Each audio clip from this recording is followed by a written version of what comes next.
Welcome to Everest VR. First things first, see those footprints on the ground? Now position yourself on top and make sure you are facing in the same direction as the toes. That's it. Before we can start our journey, we need to go through the basics.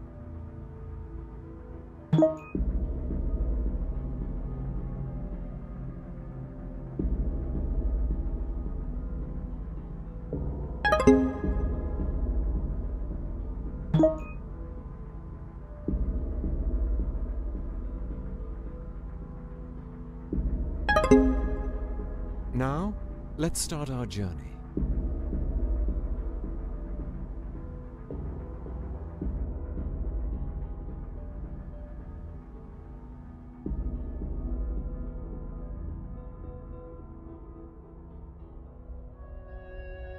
She has many names. To some, she is Sagamartha, the goddess of the sky. To others, she is the apex experience, awe-inspiring, unforgiving, the pinnacle of human achievement.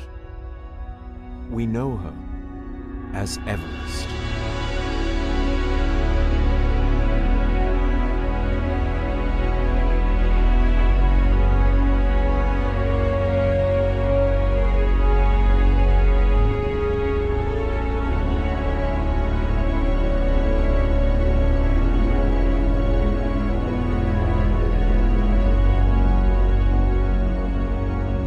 To conquer her will require patience and endurance.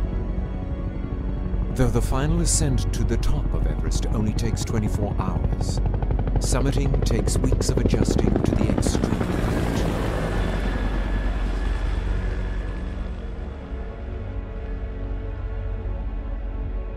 Your journey begins at base camp, the central point for all organization and logistics. There, you must pay your respects to the mountain gods. At the start of every season, the Sherpas hold a puja ceremony to bless the expeditions, the equipment, and the climbers by offering food and burning incense. During the ceremony, if a crow lands on the pole at the altar, it bodes well for you and all those who will be climbing the mountain.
You got some rest. We'll head out and join the others.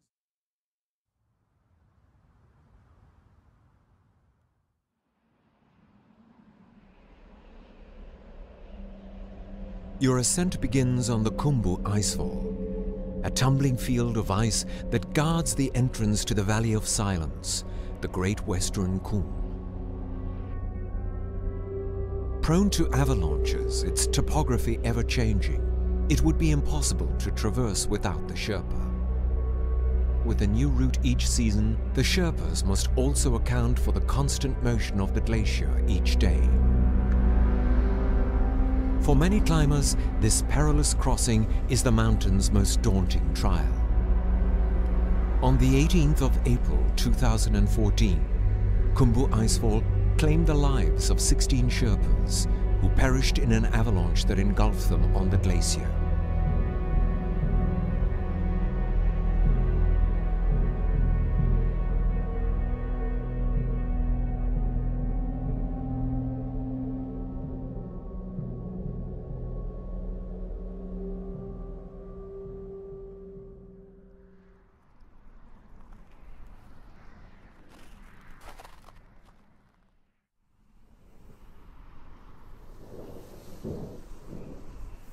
Grab the ascenders and lean forward slightly. The ladder is going to wobble a bit, but it's secure. Trust me.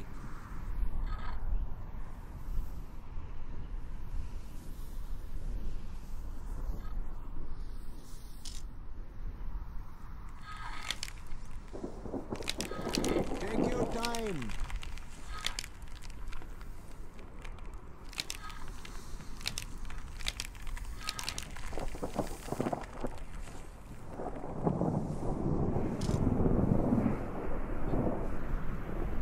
Good job.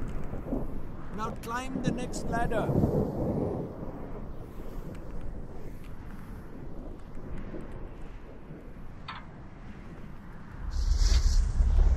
Hold on tight. The ice is breaking.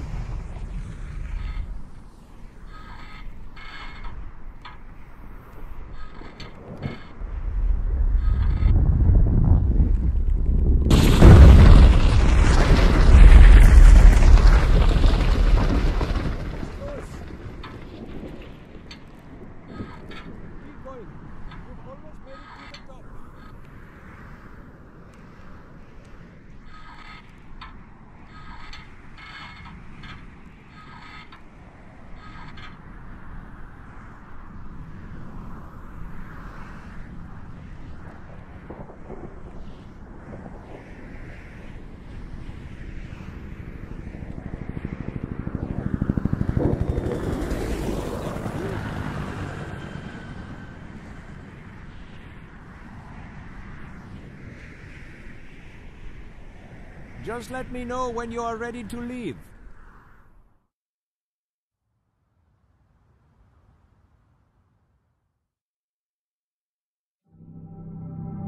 Once you scale the icefall, you reach Camp 1. From there, you must make a long trek to Camp 2, which is situated in the upper section of the valley. Towering ahead of you is the next major obstacle, a formidable wall known as Lhotse Face. This is the steepest vertical ascent of your trek, over 1,000 meters of hard blue ice where the slightest misstep can be fatal. Midway up, you spend the night at Camp 3, where tents are nestled on small ledges hewn into the icy slope.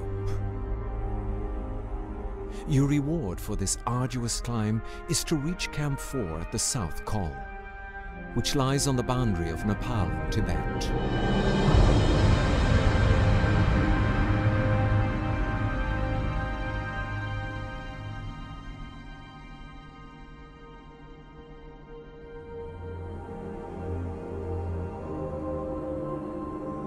There, you will prepare for the final push. The summit is now within your grasp.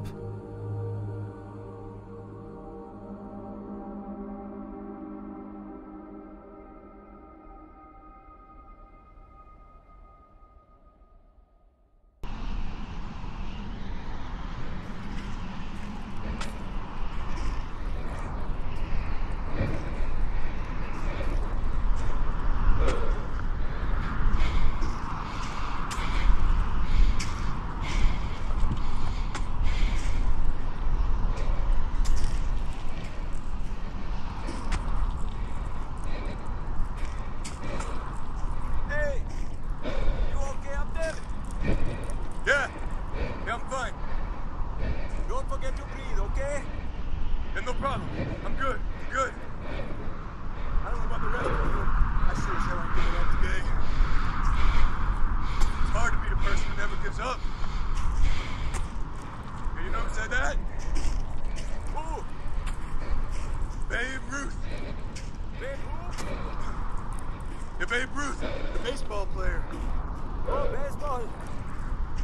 American cricket? Right.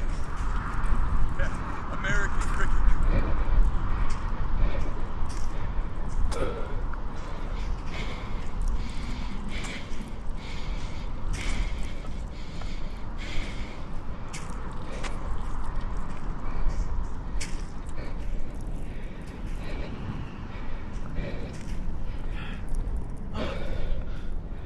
I can't feel my arms.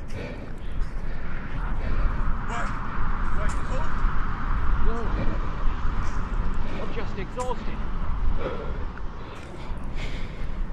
My body. It hurts. Everywhere. Yeah, that's Mount Everest for you. The Sherpas and myself give a lot to help, but ultimately you're responsible for yourself. You'll be fine. Just stay positive, my friend. You're in good hands. Follow my lead, and we'll be at Camp 4 before you know it.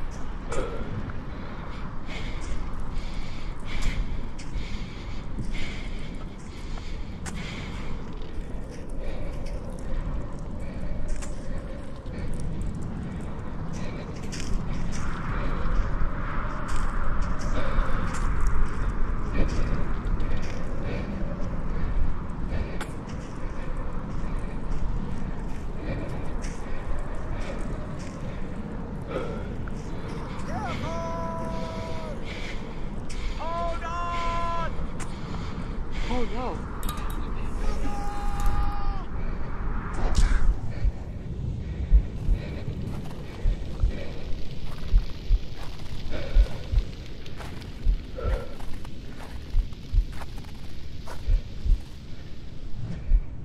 Is everyone okay?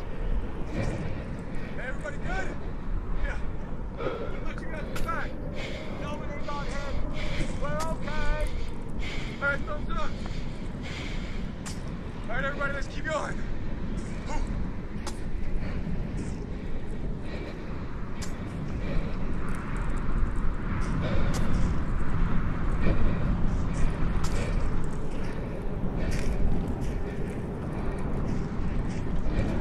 It's going so slow.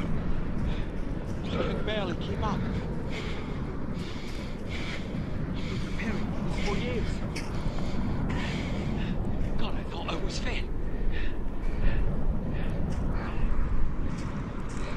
If you feel like you are not going fast enough, it probably means you are going too fast already.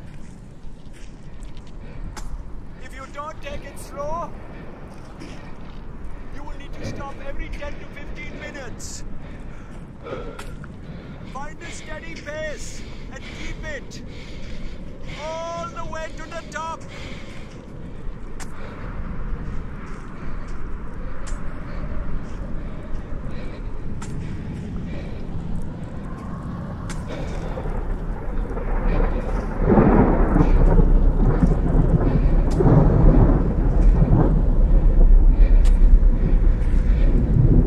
Oh no!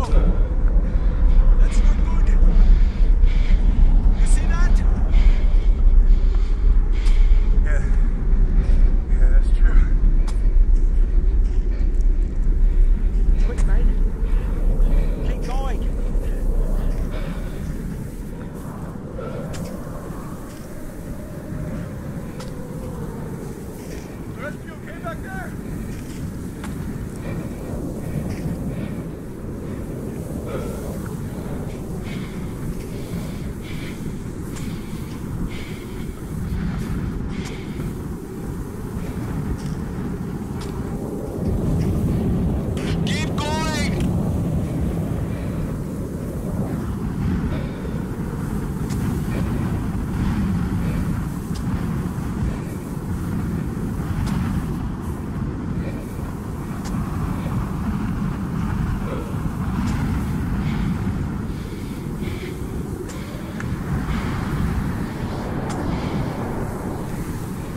can't believe we're here.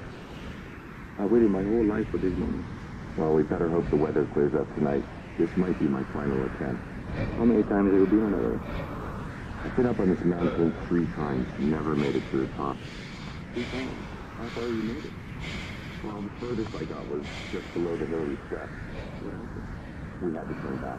I needed to get my partner down. He'd gotten very sick and was running out of oxygen. He survived?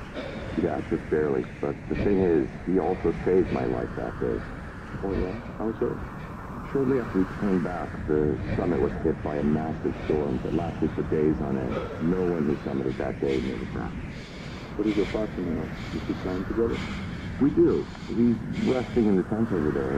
If I were you, I'd do the same. You're gonna need it. Copy that.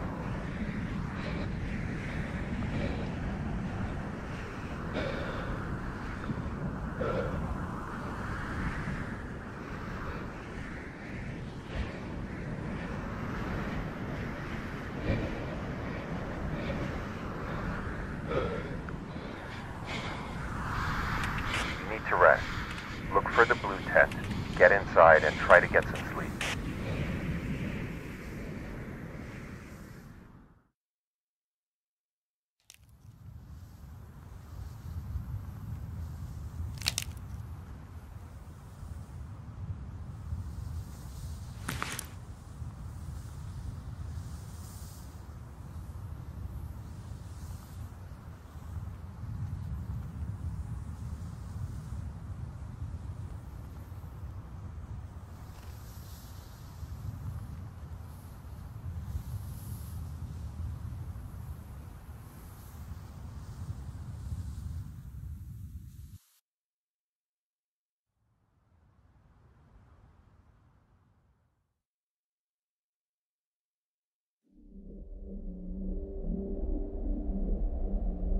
You leave camp in the middle of the night. Your aim? To reach the summit in the late morning. That gives you just enough time to get back down without being exposed to extreme weather in the afternoon. At daybreak, you reach the south summit. From there, you can see the true summit of Everest. Halfway between the 2 summits lies the final challenge of your climb to the top. The knife ridge provides narrow passage with a drop of thousands of meters on either side. Make it this far and you've reached the infamous rock face known as the Hillary Step.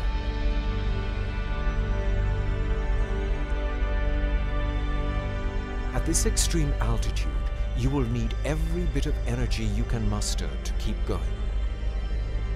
The Hillary Step allows only the passage of 1 climber at a time. Having to accommodate a stream of climbers on their way up and weary climbers on their way down, it has claimed the lives of many. Their frozen remains along the path are a solemn reminder of the perils of the death zone.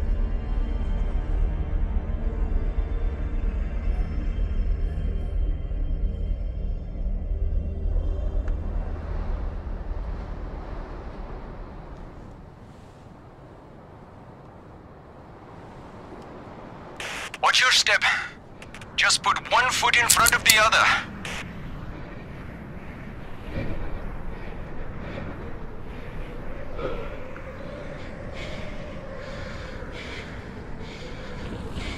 Careful!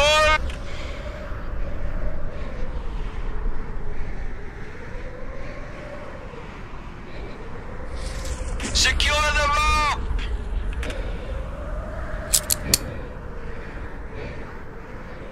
Good job! Grab the ascenders.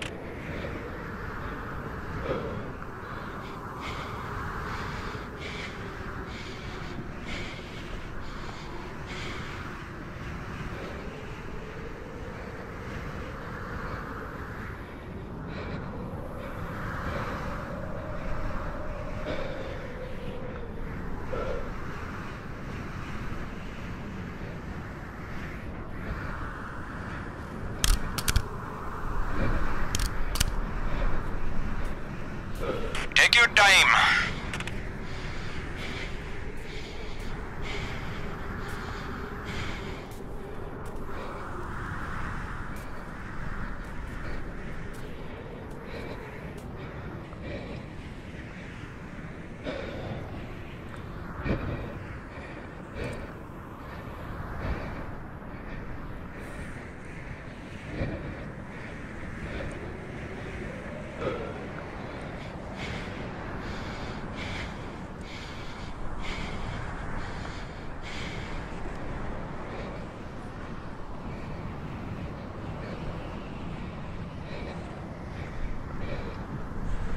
Just let me know when you are ready to leave.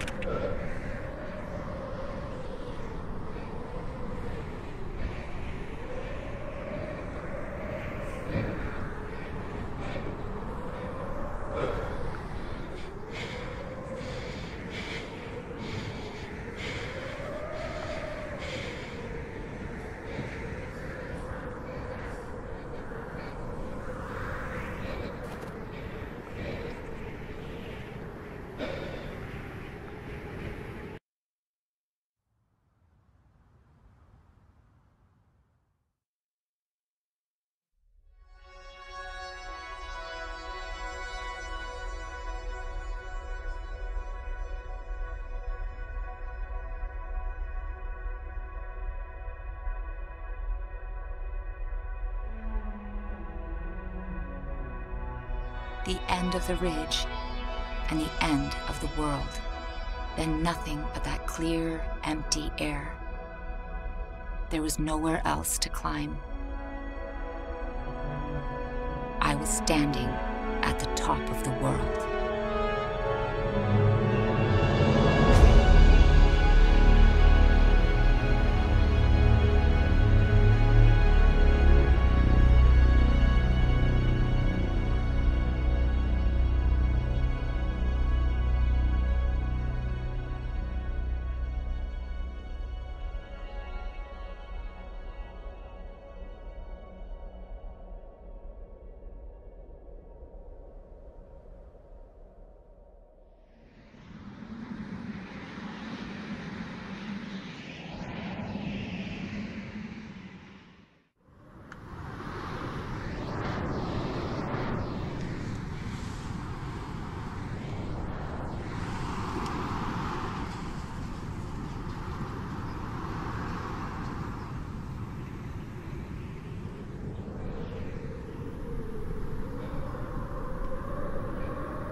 People ask me, what is the use of climbing Mount Everest? And my answer must at once be, it's of no use. There is not the slightest prospect of any gain whatsoever. Oh, we may learn a little bit about the behavior of the human body at high altitudes. And possibly medical men may turn our observation to some account for the purposes of aviation. But otherwise, nothing will come of it. We shall not bring back a single bit of gold or silver, not a gem, nor any coal or iron. If you cannot understand that there is something in man which responds to the challenge of this mountain and goes out to meet it, that the struggle is the struggle of life itself, upward and forever upward, then you won't see why we go. What we get from this adventure is just sheer joy. And joy is, after all, the end of life. We do not live to eat and make money. We eat and make money to be able to live. That is what life means, and what life is for. George Mallory.